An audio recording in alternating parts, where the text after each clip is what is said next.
Welcome back. It's been nearly 2 weeks since the world lost Charlie Kirk. Since his assassination, we've heard a lot about continuing his mission. But Charlie's mission wasn't just about politics. It was about culture. His voice rang loud to young men who traditionally felt ignored and increasingly lost in America.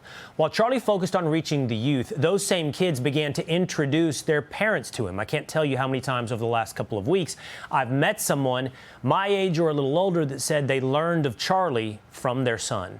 And that story includes Roger Clemens, whose sons introduced him to Charlie by talking about how amazing he was. Since then, Roger began to watch Charlie, studying him and how he appealed to the youth of America. So joining me now here in Dallas is baseball legend Roger Clemens. Roger, awesome to meet you in person. Yeah, well, thank you for having me, and welcome to, I know you've been here a while, but welcome to the great state of Texas, and it sure is fun to watch and listen to you. Thank you so much. Wow. Never thought I'd receive a compliment from the Rocket, but I've got one, and I'm going to put that in my pocket and keep it. Your boys pulled their phones out of their pocket. They introduced you to Charlie Kirk? Yeah, you said it perfectly. I didn't know much about Charlie, and a number, 6 months, a year ago, they introduced me to him, and I got to know him by just watching his debates and online, and what a beast. I mean, this guy, he was versed in so many areas. I loved his mannerisms, like when I was sitting in the dugout and watch other pitchers and try and pick up pitches or stuff or mannerisms they do.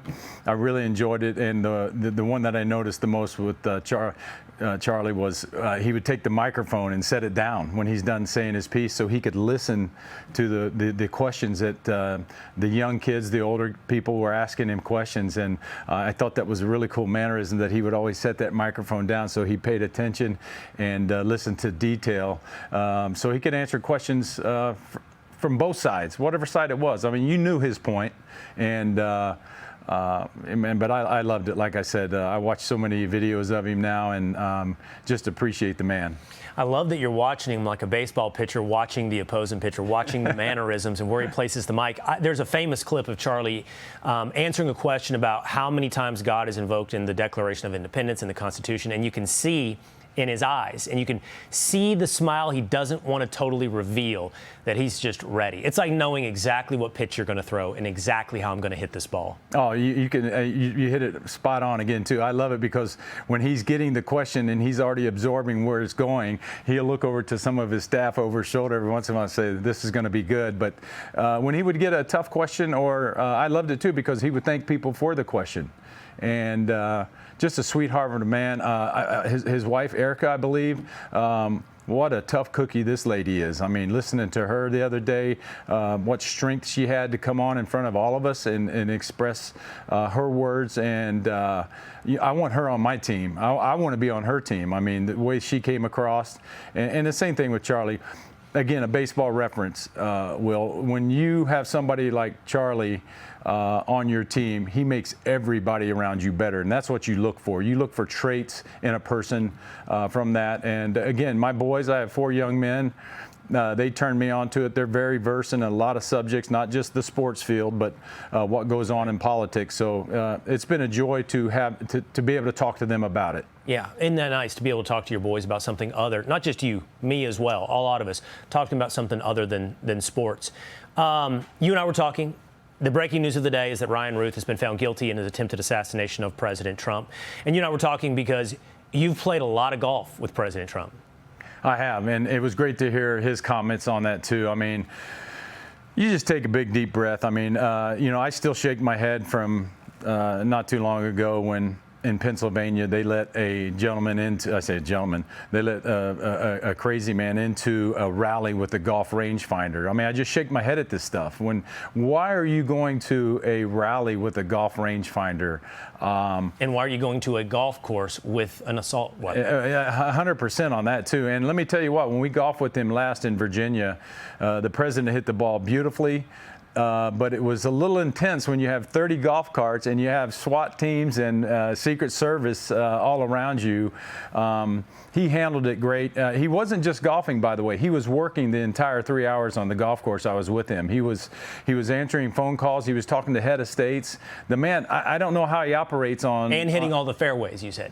he hit every fairway but one, and I think he missed it by 6 inches. And I say, after the 6th fairway hit, I rolled up next to him and said, okay, I've got money. I want in on that bet, you against Biden right now. After watching this, I said, President 47, you've gotten better, and he's gotten better. But I don't know how he operates on 5.5 hours sleep or whatever it is he gets. But again, I love him.